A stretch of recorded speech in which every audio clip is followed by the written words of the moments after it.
Hey everyone, welcome back to my channel. Chatty Kathe here.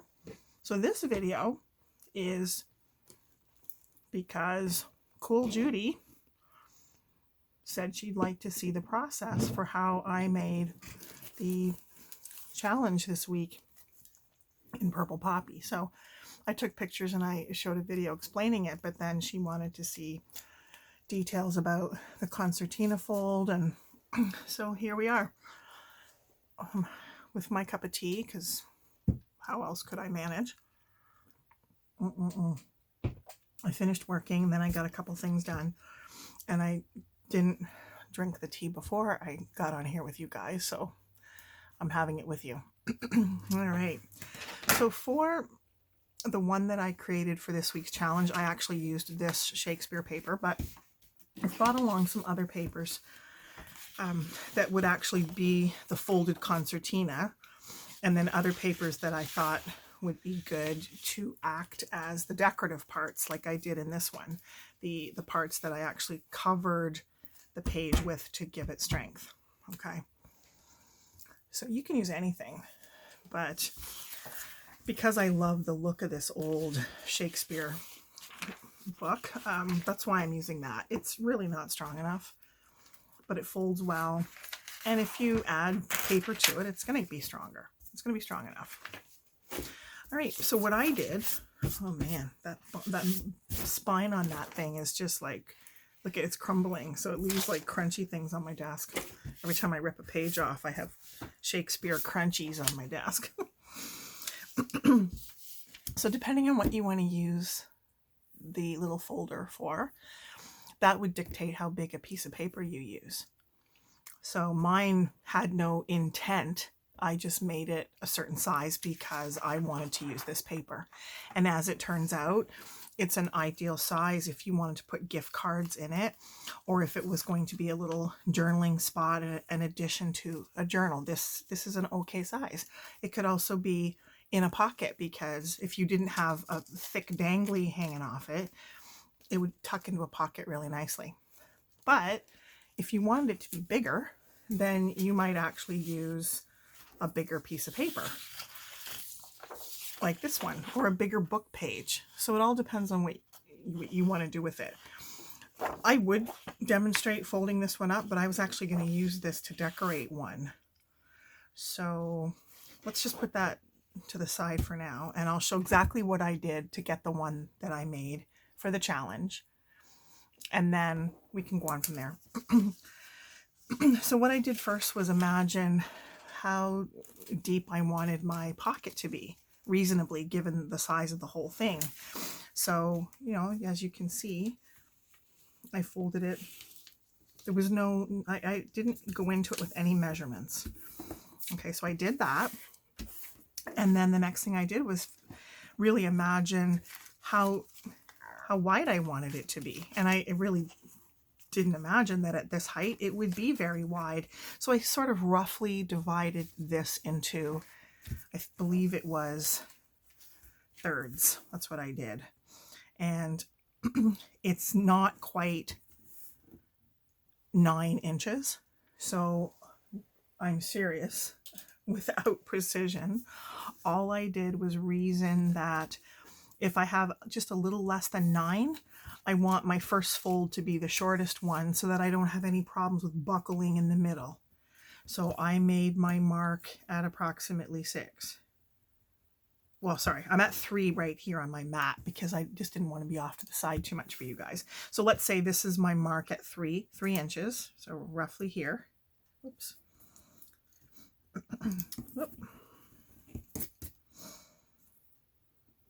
And then another 3. Okay, and then I made my first fold. Okay, and then after that, everything else is going to be your concertina. Okay, you're gonna again, it's all up to your style. When you fold this, do you want to have, how much here do you want? Do you want to have something that you can turn up? I mean, logically you do, right? So what I did is I went basically like this from that point to this point, and that's how I tore it. Oh wait, sorry, no, I'm lying to you. That's what I'm doing, I'm lying to you. You want to take out, if you want your ripply edges, then that you're going to take that off first. Okay, so let me, I don't want to lose a lot of space, but really we want the edges to look old. And of course, because this paper is so brittle, you're going to get tears, but I like that. That just adds to the character. Okay, so we have one torn edge. And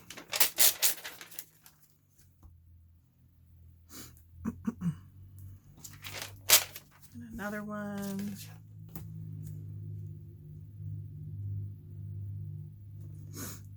If you're not like into tearing or you haven't done it much, you might be wondering, why are you putting the ruler on the very tiny side? How do I know that? Believe it or not, it works out better than if you try to do it the other way.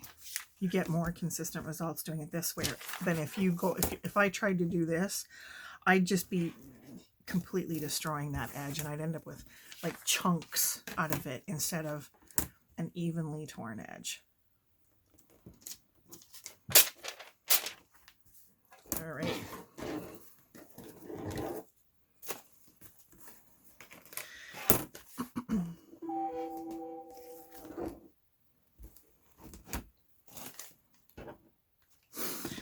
Okay, so back to where we were. We've got our torn edges.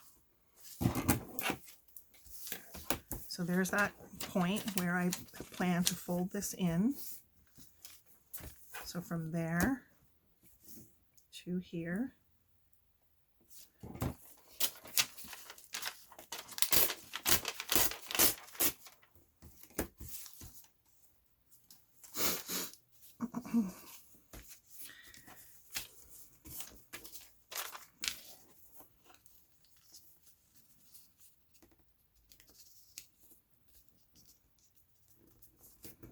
Okay, so see how I did that? Like I folded that over and then this one went back. So you might be wondering, well, what about that hot mess? That doesn't look like the one you made before. And you're right, it doesn't. So we're going to fix that because I had to do it on that one too. Let's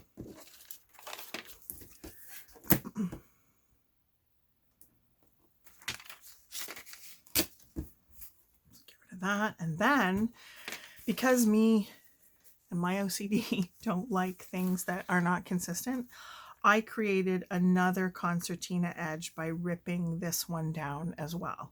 You don't have to do that. If you're not bothered by that even line when you've got these two diagonal ones, then you keep it like that. But I didn't like it like that. So I actually, you see mine, this line here is diagonal, and so is this one. I created that by ripping this pocket down a little bit. So basically something like this. Take it down a little bit. And then from there up to that, the corner of it. Okay, so it's not, you're never going to get it perfect. But we have ways of fixing those things. Kind of.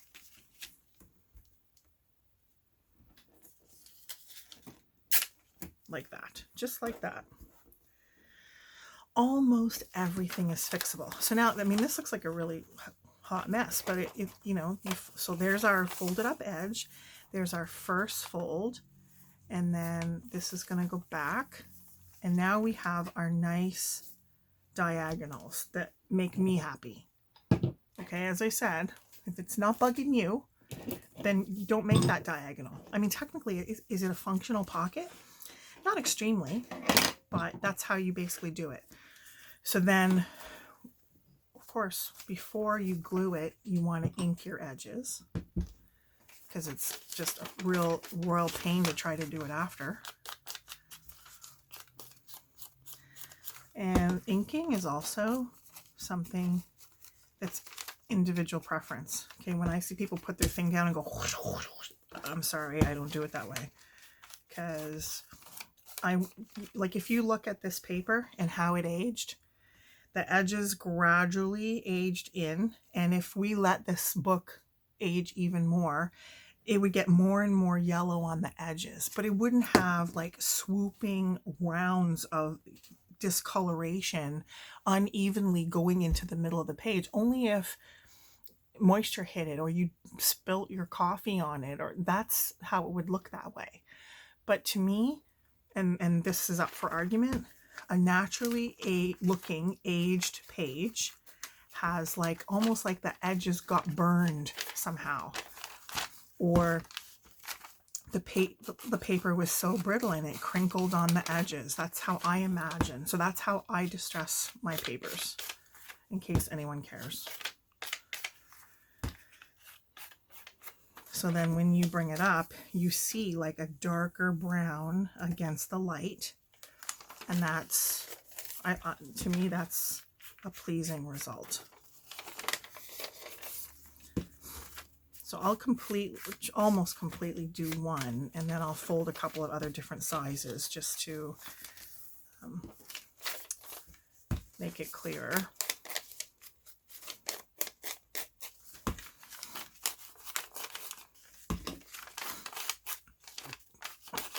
Of course, this paper is so brittle that I can't really come onto it like a bull moose, because I would just have more and more tears.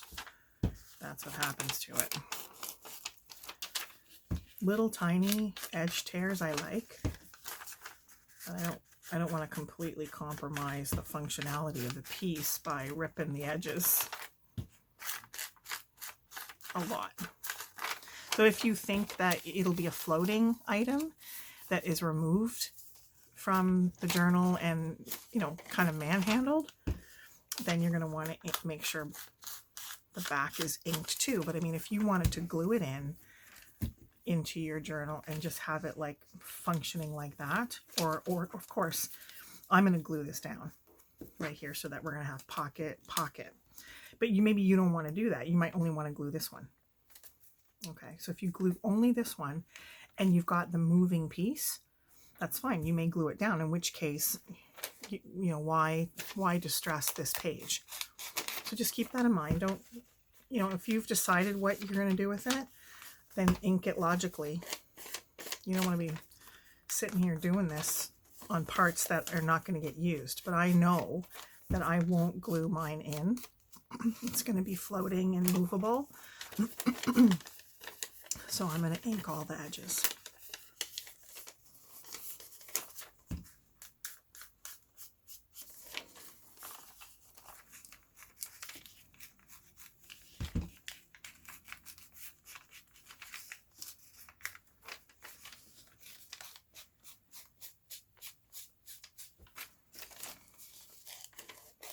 The torn edge actually receives the distressing a lot better than, you know, an even edge, an untorn edge.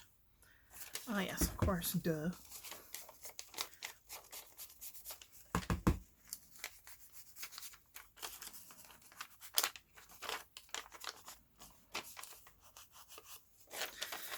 All right, did we do it? I think we did. Okay, so now for my ripping, the ripping that got me into trouble on the first one, but that I actually ended up liking. Sip of tea. All right, so I'm going to take, I don't know which one I want to use on here. This is so yellow. Ugh, wish it wasn't yellow. I don't really like green.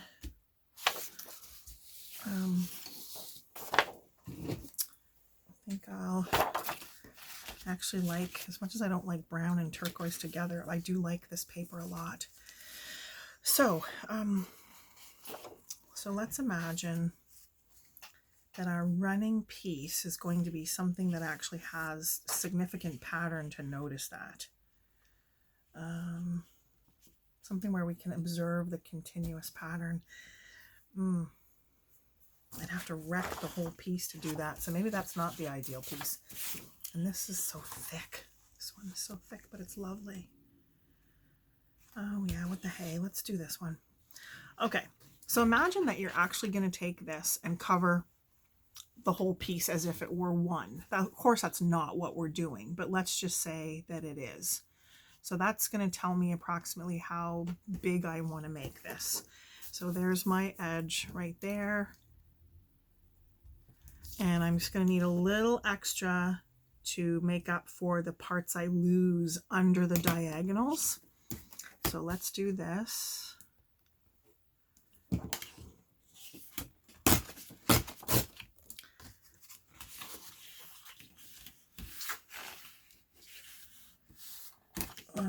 I'm blind as a bat, so I lost my pencil mark. There we go. Ooh, guys, don't get old. Okay. So see, in an ideal world, you would cover the whole thing like that. But of course, we're not covering the whole thing. So what we need a piece that's going to fit to cover this. So that's going to be, and this is actually a little wide. I should have ripped this first.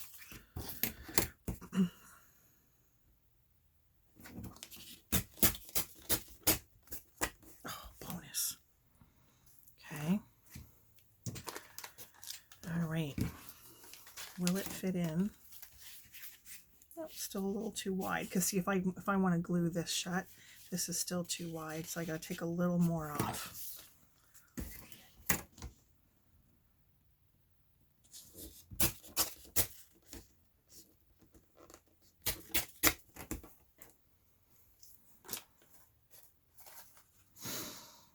Okay. Yep. Excellent. All right, so then all I did, I saw that there's my diagonal, and I want it to be a little bit lower. I want it to be smaller. Okay, where's my original piece so I can show you what I mean. See how I have book page peeking out? That's what I wanted. I didn't want to obscure the book page. I'm not trying to cover book page. I'm trying to make book page stronger. So we still want to see it. Right? So to do that, I'm going to rip approximately here and here. Right? So I can go this way. Oh. There's some Amazon delivery guy outside right now.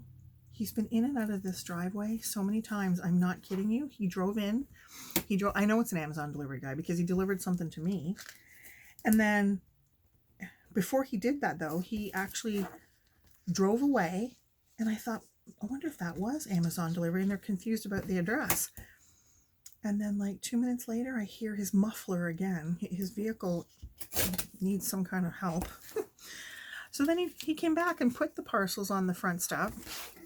And now I hear him again. Like, it can't be for me. It just can't be. It's like the loudest flipping vehicle ever.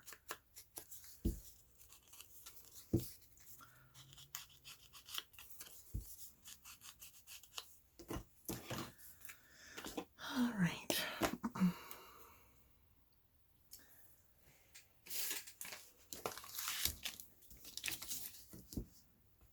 You know, with this double-sided paper, I actually could alternate what you see if I wanted to as a design feature, but I kind of don't want to. Now that I've introduced that idea.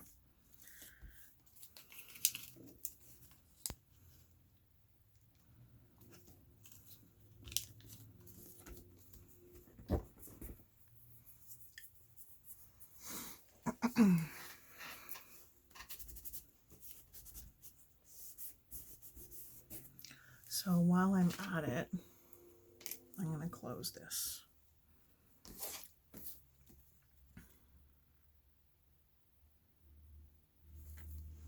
So why am I using wet glue and why am I also using glue stick? Well, because over this larger area, wet glue would be all like ripply. And I only want a very thin bead here, which I can only achieve with this. Okay, so there is pocket number 1 created. Now, whoops. Okay, so here is the continuation of my piece, right? If I were gluing it there, it would be seamless, but of course I'm not. I'm going to be doing something like this, and it's going to be almost seamless as we go on. Right, so all I'm doing is eyeballing, you know, lining up that, and seeing where my diagonal is. And it's like, but I want to come in a little bit to not hide my book page. So there's that line there. And then like right around here. And then that's where I'm going to tear.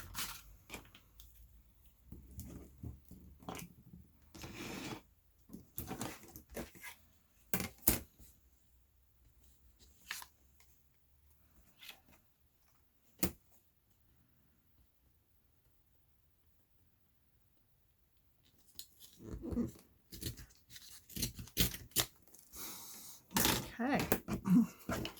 So then that's going to go like that.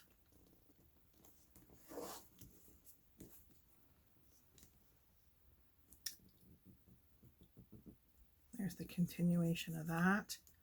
Okay, so I'm going to ink it.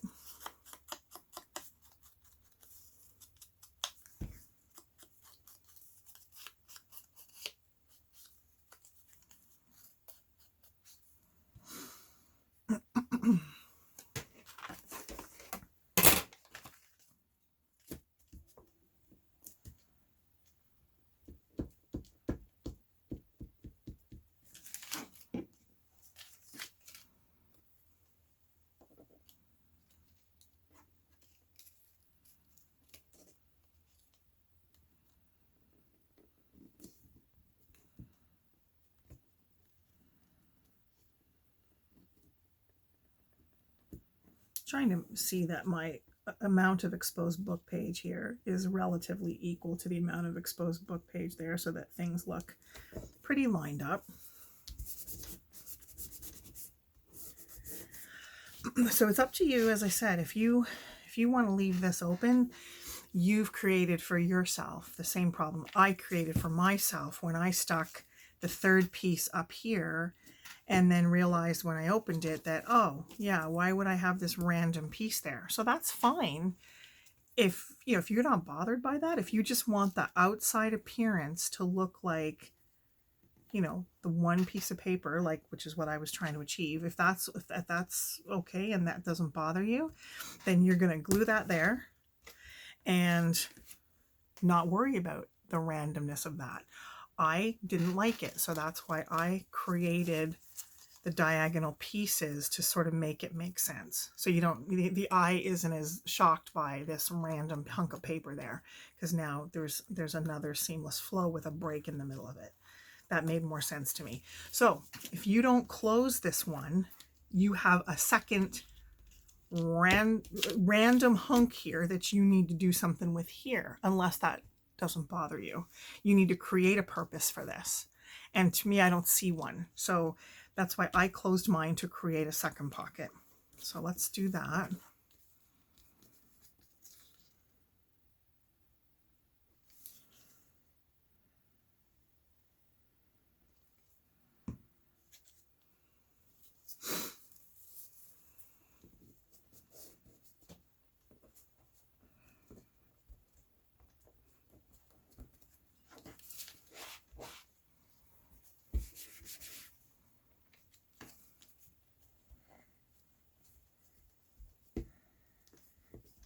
I'm using a dry cloth because I don't really like, a baby wipe's perfect for my desk and for something that's actually messy, but this old book page, I don't want to wet it any more than I already am. And so I mean, don't be shocked by the appearance of these. These were from when my kids lived at home 10, 12, 13 years ago, and they're still totally functional. They get bleached regularly, and so it's not a skanky cloth, even though it might look like one. I have tons of them. Oh, actually, I should rip the top off that too. Let's just see how we do. Yeah, we have a lot of space there. That's not jagged, and I really should be consistent. So let's attempt that one. This tiny rip.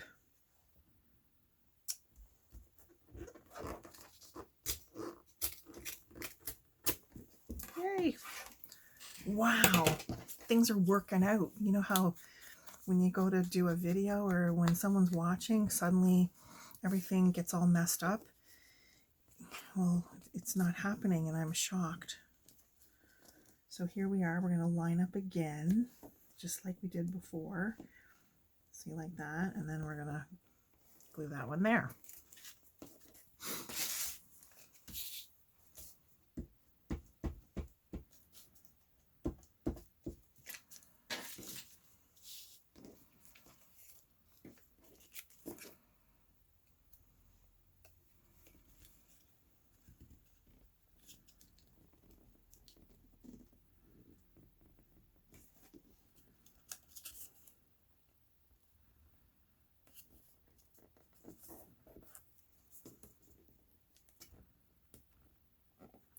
The beauty of glue stick is you have a little time to play around, get it straight, reposition it. Even if you totally jacked it up and you want to rip it off and change your mind, you usually have some time to do that. Okay, so this is the basic form. And then on mine, on this one, I had enough of this and I put a piece on the back for further strength. And of course we can do that too. This time you will use a whole piece, right? Because first of all, because we have it, there's no shortage here of this.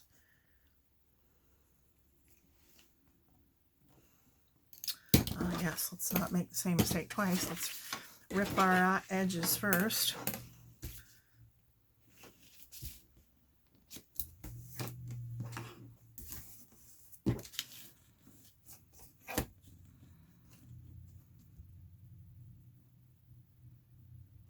Oh my word, I hear his muffler out there again.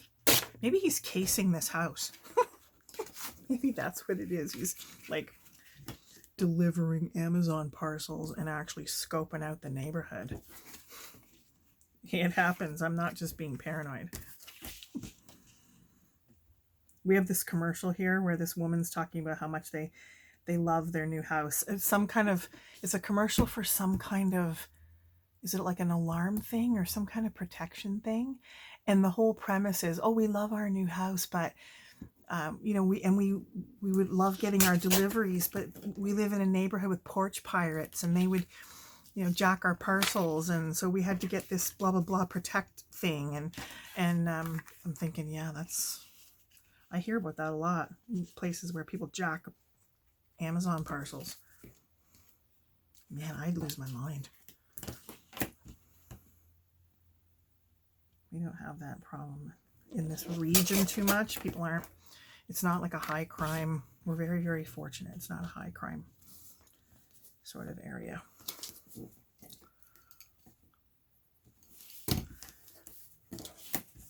Alrighty.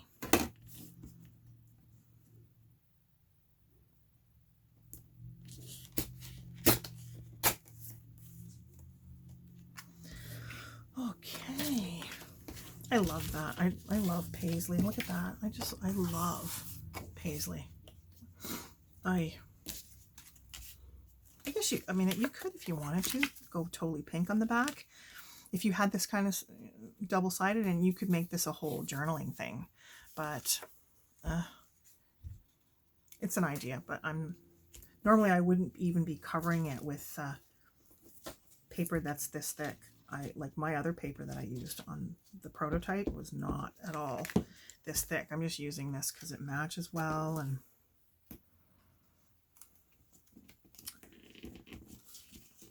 I basically pulled out a green scrap, and you know I hate green, so why did I do that? Oh, I didn't ink it. See? Pull it off. Yeah. See, it wasn't for nothing that I went on about how you can actually change your mind with glue stick. real-time problemos. Probably didn't need to put more, but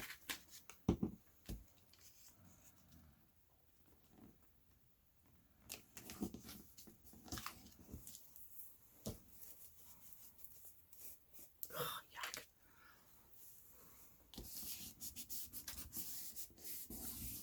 The old paper curls up no matter how you glue it, but if I were using wet glue to put this down, it would just be a disaster. Okay, so there's the visual on your base. So there's your pocket number 1. And yeah, watch out for that, because you're gluing paper that's so thin. You do lose some of your pocket. Right? Unless you get on that right away, you lose the width of some of your pocket. And then here's pocket number 2. You open up, you've got this one and this one. And you glue this down.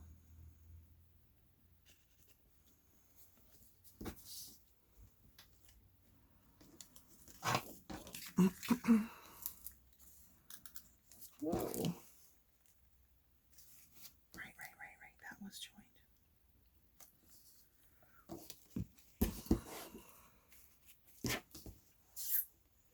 Another sip of tea. Yuck, that's not really hot anymore.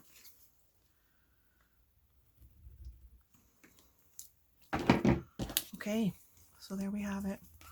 Decorated back.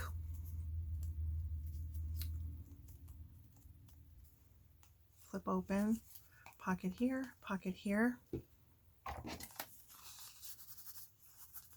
You can close that one, but I never do. I don't, when they're folding, I never close that. If this were bigger, you know, you could even sew that into your journal. Of course, you wouldn't close this in that case. If you sewed this into a journal, then you might make this part of the concertina fold back. You might make it shallower so that this point is here and you could actually grab it from the corner of the journal and pull it out. And it might function as all writing space. But as this is, this would maybe be like on your journal page, this would be like it could clip on like that. And it would, you know, you'd have your pretty diagonal thing. And then when you take it off, you know, it'd still be pleasant looking. So that's one use of it.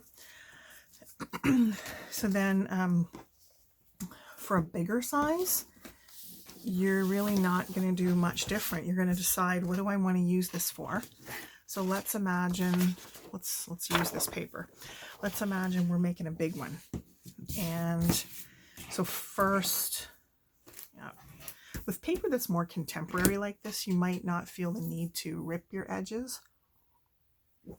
But we already have one torn edge. So let's say we're going to keep to the sort of grungy style. And we're going to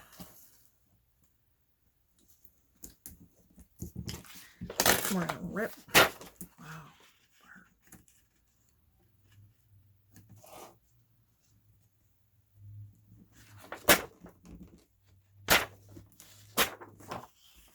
Okay, that's 2. And then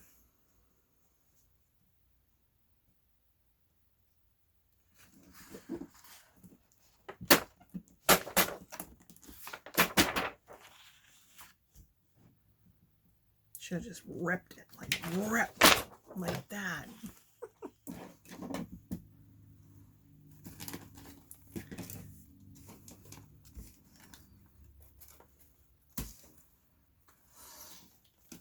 And one more.